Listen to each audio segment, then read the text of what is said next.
Hey guys, and welcome back. Okay, first of all, we've talked about in this part how to go from the blue line to the yellow line correctly in the backswing.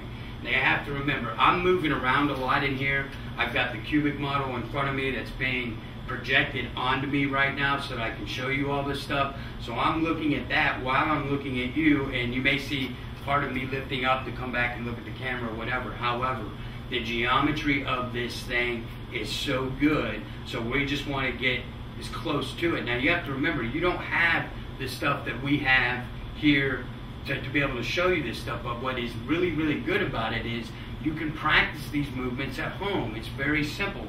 So watch this. I'll get in the cube and I'll do it, and I don't even need to use a club right now. I get set up in the cube. I'm here. I'm in good posture. Our first move is this. See, I don't have a club right here. I'm just practicing going like this with my body, almost like I'm just turning, starting to turn and hand somebody something. So now I go to my second move. Now I go to my second move. I'm right here. Now there's no more shift here. All I'm going to do is fold my elbow. I'm just going to fold. Why? Because even from this position, watch what happens. My elbow, I want to be going straight up. I want to be going up, but I'm not lifting my hands to get vertical. I'm folding my elbow. And like we talked about the baseball pitcher, he's here and he throws it and he's real close to his body.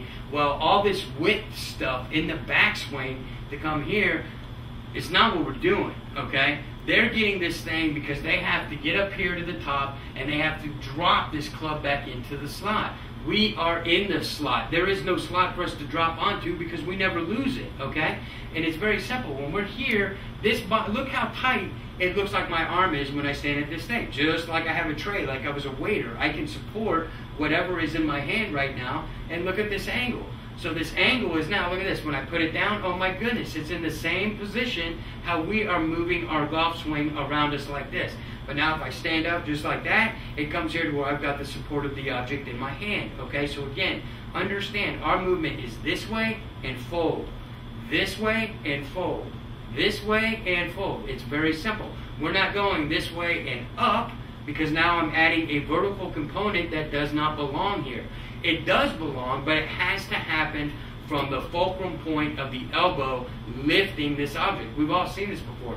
If I was standing here and I picked up a bucket, a 5-gallon bucket, I'd grab it with my hand. I'm not going to try to pull this thing up with my arm and my shoulder. I'm going to bend my elbow, and I'm going to do just like this, like a bicep curl. I'm picking up the bucket right off of the ground. Same principle. The club gets very, very light at this point in your hand as we make this next move. So we get here, we're set up, we're in good posture as always, butts back. Now I make the first move, shift. Now watch this. Dynamically, I've shifted some more. Now I'm just going to fold. And this time, we're going to go to the yellow, and now I'm going to get to the top. Boom. Now see this right here? That club, everybody in the world is going to say, golly, that golf swing is flat. Well, the truth of the matter is, it is on the absolute right plane. We don't have a two-plane golf swing. We don't have a take the club up and drop the club down and all this ridiculous stuff. We have the most simplest move that you can make that is going to produce some of the most incredible accuracy and the most incredible power that you've ever experienced when swinging a golf club. And the reason for it is geometrically and anatomically. Okay, think about this. Geometrically, from the blueprint of the cube. Anatomically, from understanding how our lever system works in this golf swing. The left arm is going to be very, very straight, which we've already proved when we go from here to here. And think about what I'm saying. Prove. This isn't a guess. This is as good as it gets, okay? Because the reality is simple. When we get here, I'm boom. Now I'm going to make my second move. Now look at my left arm. Right now it's on the same position as the orange line of my spine. Now I'm going to move it just a little bit more to the third. Now, even though I'm not hitting the lines because I'm looking at you, look how straight my arm is in reference to the blue line in front of me. The shaft is now on the yellow line here.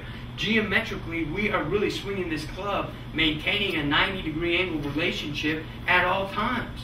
And I mean, this is just how incredibly awesome all of this stuff is. And when you experience this stuff on the golf course, you're going to be wanting to pick up the phone or email us on our blog or just say, guys, this is the most amazing stuff in the world. And we recommend that. And heck, if you even want to come visit Pete and I, we can put you inside of these models. You can send us videos.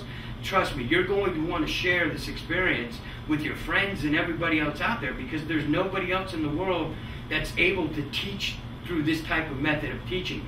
We use a process that's called biomechanical learning. And when you understand that, the reps that you have to do. Now again, we know you don't have the cube at home. We know you don't have the software that we have. We know you don't even have the camera setup that we have. But the reality is simple. When you learn the biomechanical movements of how this takes place, how Pete and I train, you don't even have to hit golf balls. Okay, you don't have to go out and beat 1,000 golf balls.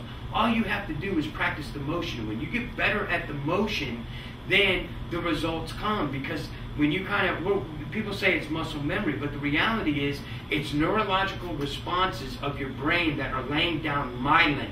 And that myelin turns into synaptic nerve firings, training the muscles how to move. So they call it muscle memory. But muscles don't have brains and whatever, but we're training our mind to properly train the correct sequence in time, in the right space, and that is why this golf swing is so good.